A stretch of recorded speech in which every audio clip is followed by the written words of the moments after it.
Umpisahan na natin ang ating serbisyo para sa mga overseas Filipino workers.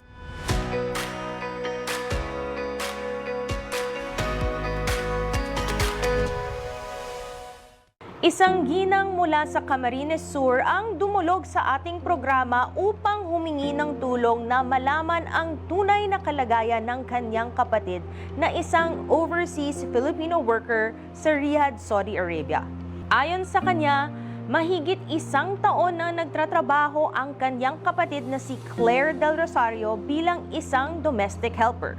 Ngunit nito lamang nakaraang buwan, isang balita ang kanilang natanggap na ang kanilang kapatid ay dinampot ng pulis matapos umano siyang tumakas sa kanyang amo.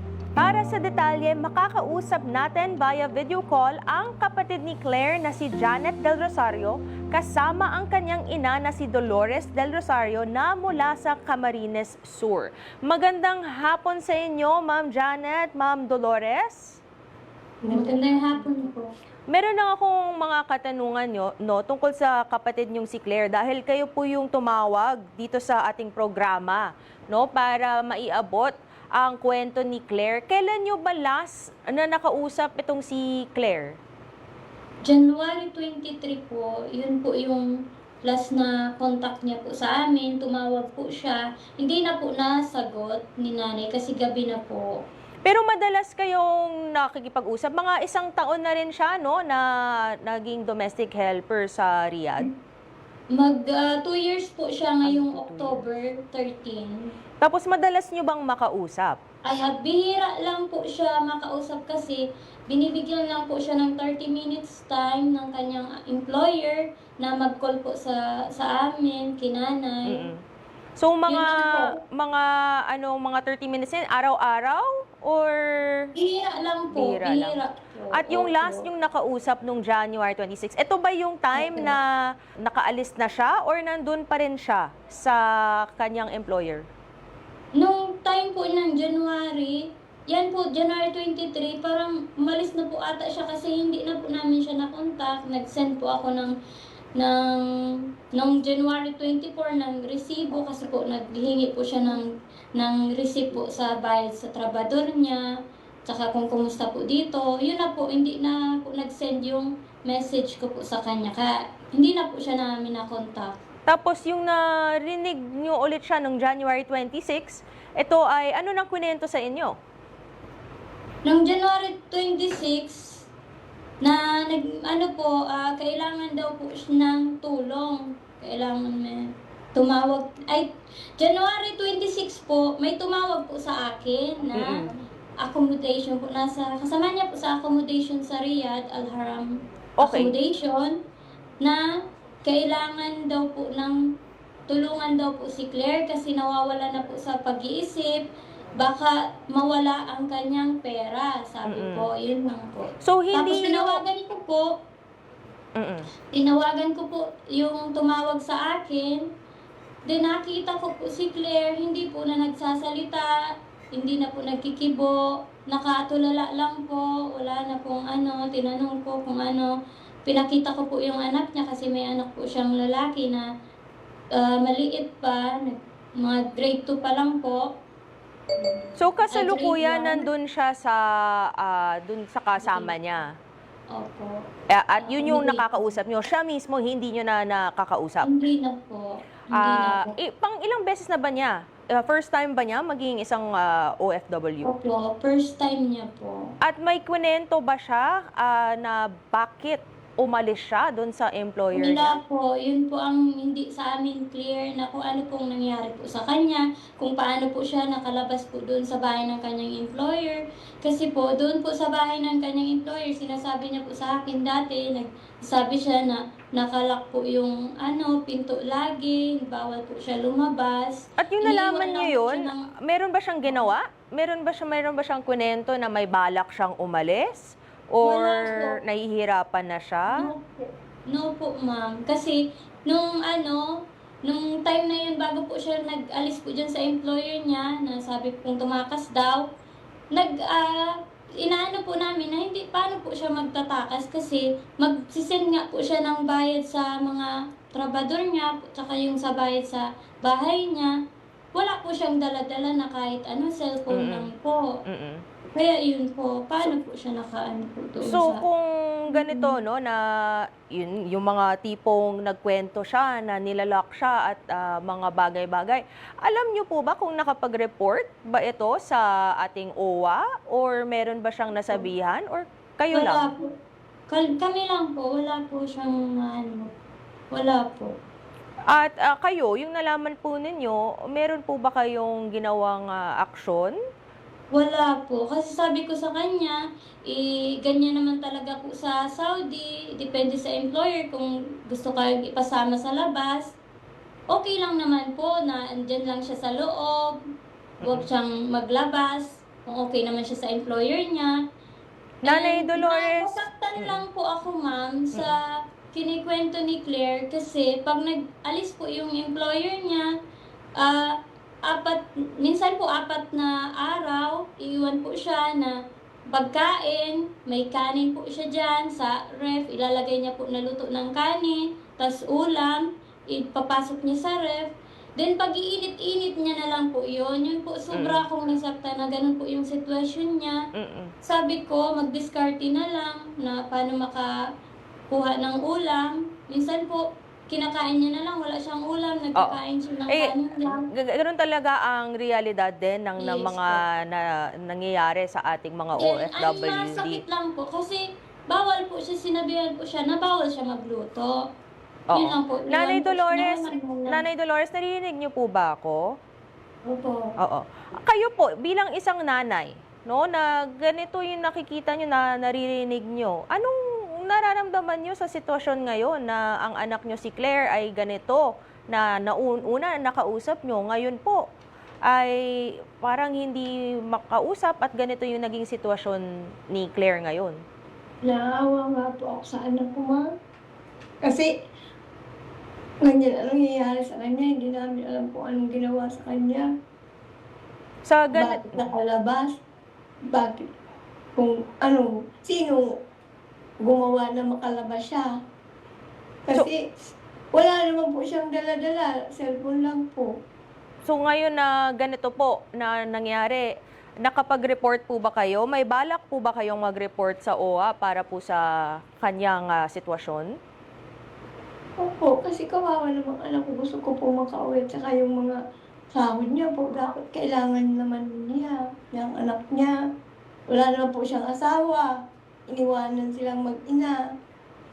Siya po ang single mother po, no? 7 years old ang Opo. kanyang anak. Sino Opo. nag-aalaga sa anak niya? Ako po, ma'am, nandito sa akin. Nandyan sa inyo. Ano nga po pangalan ng agency ni Claire dito sa Pilipinas? CB staff at T-Pro staff agency. At nakapag-report ba kayo kahit sa kanila na ganito Yes, ang po. nangyari? Anong sagot po nila? Sabi po, mag-antay po kami kasi ando na po si Claire sa agency nila sa Al-Haram. Yun lang po, ang maghihintay na lang po kami ng exit visa para makauwi si Claire. Emergency na po kasi yan si Claire kasi masusobrahan po yung utak niya po doon sa Oo.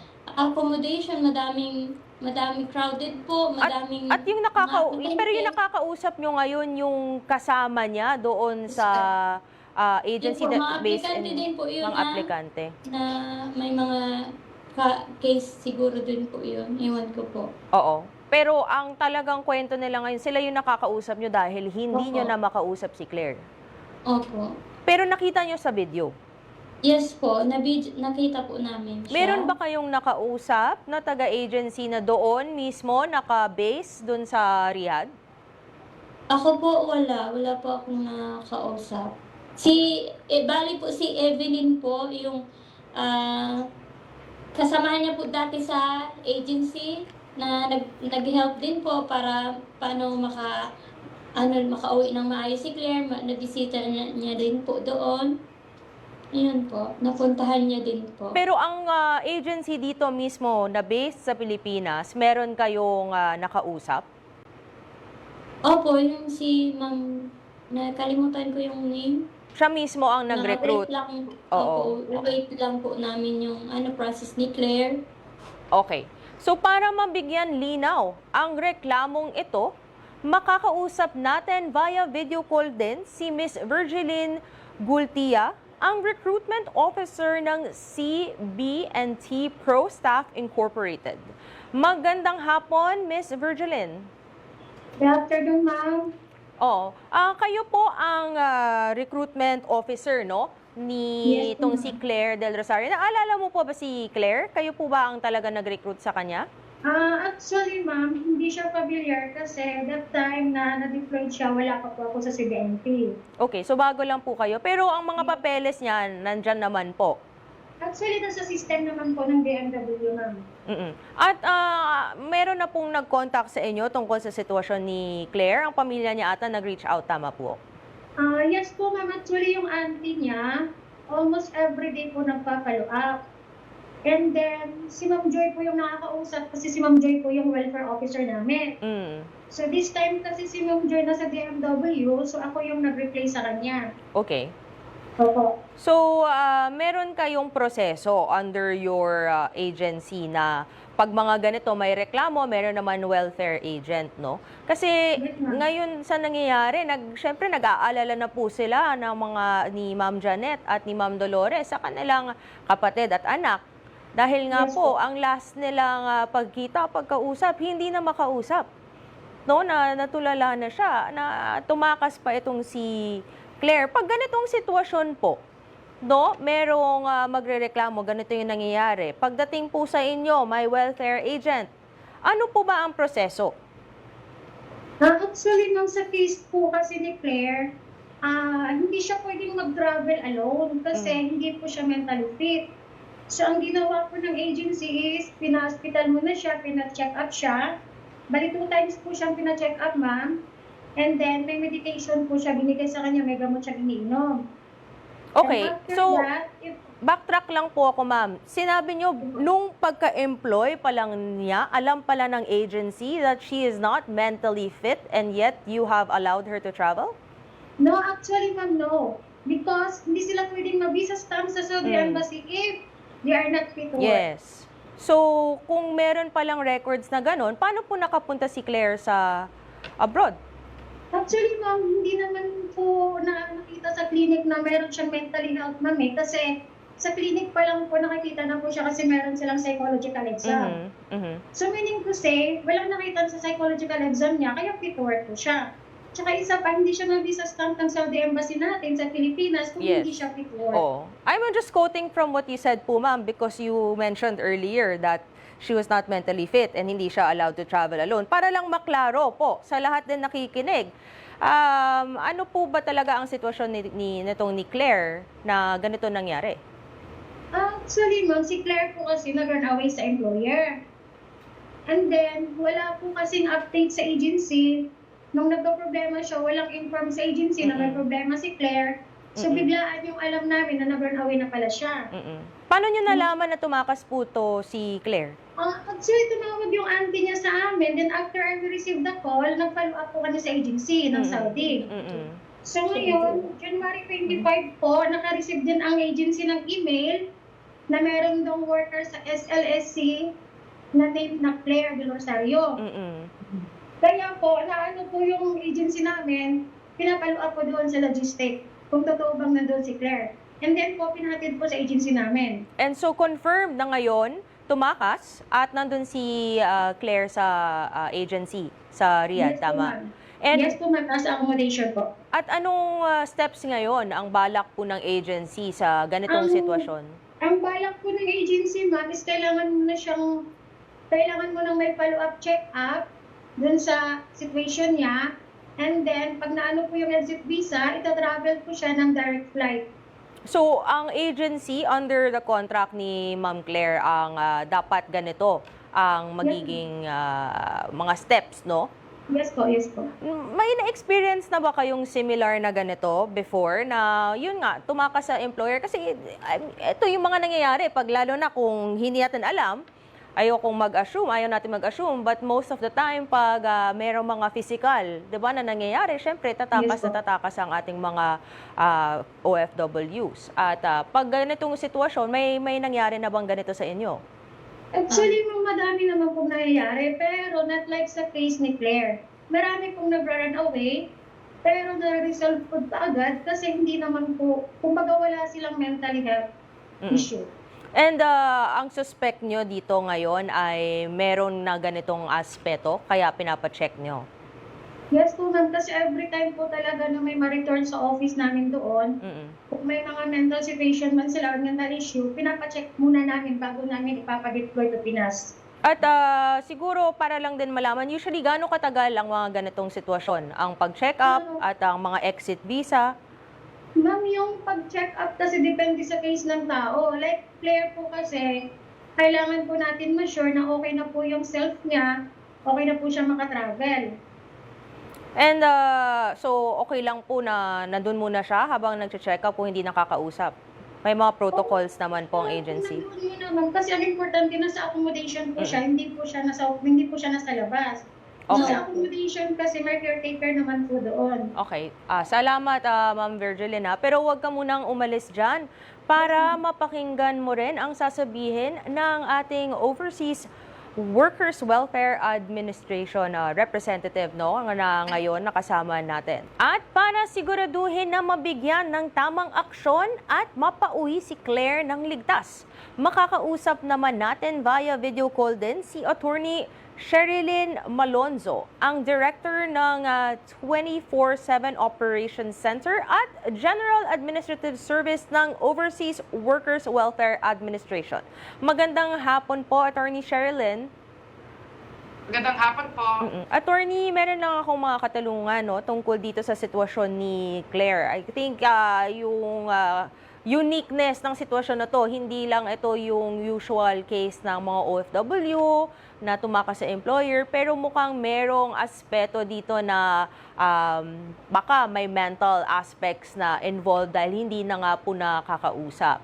Under the OWA, pag ganito yung mga situation po, na may ganitong aspetong involved, ano po ba ang proseso or ano po bang magagawa under OWA, under your department po? Okay. Una-una po, yung sa kaso po ni Claire, ito po ay inahandle na rin po ng ating OWA riyan. And in fact, that's why we receive po reports, nung in-endorse po ito na inyong programa, so nag-report naman po sa amin, pati ang Philippine Recruitment Agency niya po ay tinawagan namin. So ang proseso po, unang-una po, inaasikaso po muna natin yung kanyang mental health, So as reported to us by the Philippine Recruitment Agency and Foreign Recruitment Agency, siya po ay pina-check up po sa Irada Complex Mental and Health Hospital po ito sa Riyadh. At binigyan po siya ng prescription and of course, minomonitor po muna natin yung kanyang mental health, at kung meron pa siyang ibang karamdaman. At meron pa kasing issue dito, may issue pa rin po kasi about po sa passport niya, na dahil po hindi po binigyan ng employer, ito po ay nabawi na rin po. At ito po kasi ay kailangan, yung kanyang passport ay kailangan po para po ma-issuean po siya ng exit visa. In fact po, noong February 2 po, na-endorse na rin po ito sa Ministry of Human Resources and Social Development. Or parang ito po yung labor office natin dito sa Pilipinas. Ayan po yung kanyang counterpart po doon sa Saudi. Kasi po meron po siyang furob or runaway case or absconding case. Yun nga po, attorney Ang tatanungin ko po, 'di ba, para din sa mga nanunood, abogado naman din po kayo na ang kontrata syempre with the agency, meron kang employer. Pag runaway po kayo and yun, hawak nga po ng employer because that's usually the practice naman, 'di ba? Na hinahawakan talaga ng employer yung passport. Pag ganun, tumakas, umalis, parang awol yan sa atin, 'di ba? Kung baga. At hawak yung passport dahil nga may kontrata naman sa employer. Anong mangyayari dito? Sino ba talaga ang pwedeng entitled maghawak ng passport?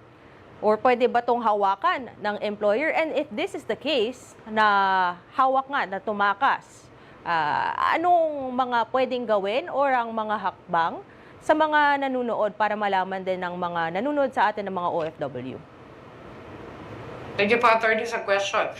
Sa unang-una po, ang passport withholding po ay pinagbabawal po under the DMW rules and regulations. So dapat hawak pa rin po ito ng ating mga OFWs pag nasa abroad sila.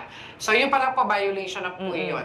And then, in the case po of Claire, dahil tumakas po siya, ng January, inireport po yan kasi po kailangan po nare-report po ng employer pag nawawala po yung kanilang mga, like yung OFW natin na namamasukan sa kanila. Pag hinanap po sa kanila yan at wala dun sa bahay, that's why it's a standard operating procedure po na i-report yan sa police. And then, siya naman po ay kinukop ng ating MWO shelter sa embahada po. So, and then, binigay po sa Foreign Recruitment Agency. So, Yes, kung ganito po, bawal po at nandun na po dun sa agency, alam na po ng OWA.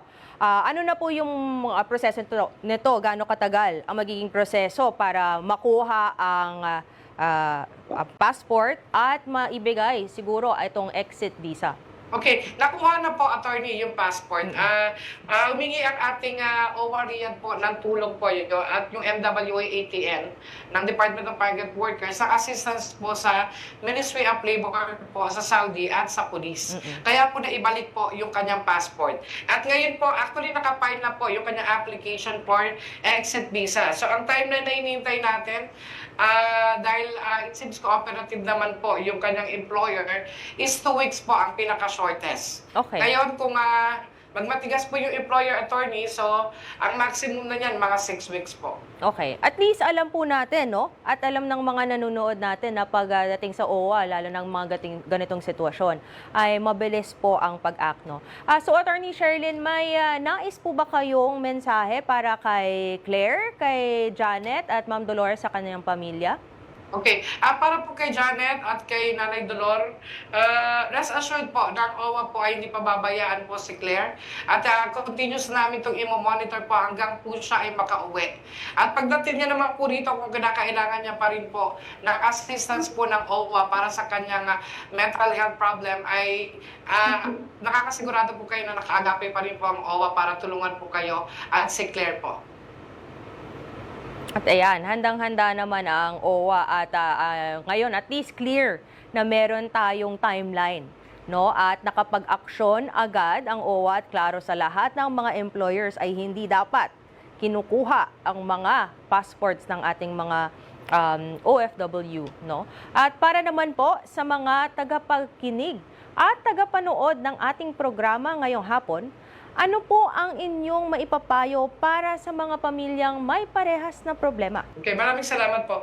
Una-una po, ang OWA po ay merong tinatawag na Operation Center 24/7. So meron po kaming hotline 1348. Kung kayo po ay nasa Metro Manila, you can dial lang po 1348. And if you're using a mobile po naman or nasa province kayo, just add 02 lang po. 021348. At pag nasa abroad po, positive 1348. And importante naman po sa ating mga OFW na nakakaranas naman po ng hindi magandang pagtrato po or may problem po kayo.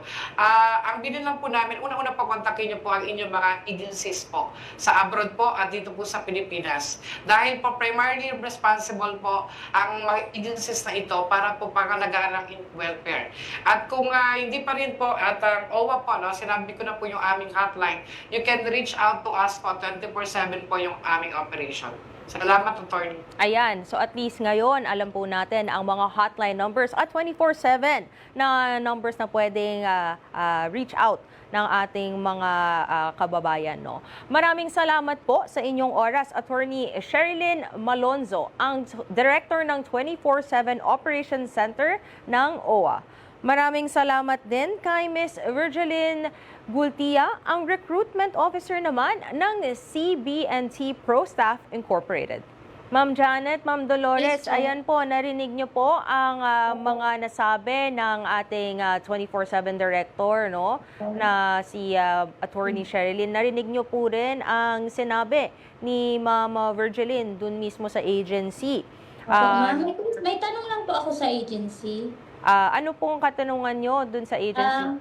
Ma'am, kasi po yung sa gamit po ni Claire, may pera po siya doon. Sana nakuha din po yung pera niya. At saka yung sahod niya pong January. I think, Tsaka yung sa oo. STC po. Ma'am Virgeline, yung mga ganitong aspeto, I think dapat yung pag-coordinate po sa foreign recruitment ang magsisigurado sa hindi lang sa exit visa, pati na rin sa mga logistics na to, no? Yung mga gamit at mga last pay. At kung ano man, dahil yun nga po, ang case na to ay tumakas po na hindi po natin alam ano po yung magiging grounds under the contract. Tama po ba? Then hopefully sana po repatriation po si Claire, repatriation, let's call.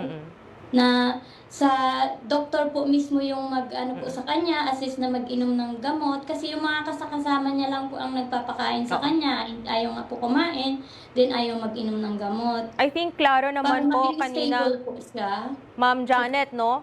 Yung nakausap po natin ng OWA dahil ang OWA na papasok na dito at pumasok po dito sa sitwasyon ay sila ang makikipag-coordinate with the foreign, no, doon sa agency to make sure nga doon sa mga gamot, sa pagdodoktor at na makauwi siya dito ng maayos.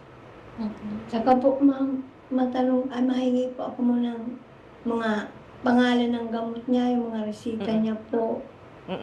Sigurado naman po ako na magbibigay yung doktor. Ma'am, excuse me po, yung regarding sa pera po ni Claire, Opo. actually meron siyang pera sa STC account niya is 8,000 SR. 8,500. No, 8,000 lang po yung na-confirm dito sa amin. 8,000 SR po nasa STC Pay wallet niya. Ang problema po, hindi na po mabuksan yung STC niya kasi po yung number niya is not hindi na siya, out of service na siya. So ngayon, ang gagawin po ng agency dun sa pera niya is, pag na-okay na po yung health ni Claire, dadalhin siya doon mismo sa STC Center para siya po yung mag-claim ng pera niya. Kasi gagawa ang agency po para makuha yung pera niya sa STC account niya. Ayan po. Kasi yung STC account kasi hindi siya pwede i-over the counter, ma'am, kasi para siyang Gcash eh. Sige, Ma'am And then po, Virgeline, yung Ma'am pera niya Dolores. po doon sa mga gamit po ni Claire, may pera po siya kasi every month po, 500 real lang po yung sinesend niya support sa anak niya. Kaya po may pera po siya doon sa, sinasabi niya pong may pera po siya doon sa bahay ng kanyang amo, cash po. Ma'am Virgeline, Ma'am Dolores, Ma'am Virgeline, Ma'am Dolores, opo, Yes, no? ma'am. Mga ganito pong mga technical po, I think, makikipag-coordinate naman po yung agency sa inyo sa mga technical aspects. Pero wag po kayong mag-alala dahil asahan mo na ang aming programa ay mananatiling nakatutok sa inyong hinaing hanggang sa mapauwi na natin si Claire sa tulong ng tanggapan ng OWA. At itong mga technical na mga bagay-bagay ay meron naman pong mag-a-assist din po sa inyo galing po sa ating programa. Kaya maraming salamat, Ma'am Janet, Ma'am Dolores, sa inyong tiwala sa aming programa. At sa aming pagbabalik, panukalang batas na isinulong upang paigtingin ang seguridad at kaligtasan ng ating mga kababayang OFW, ating alamin. Dito lang yan sa House at Your Service.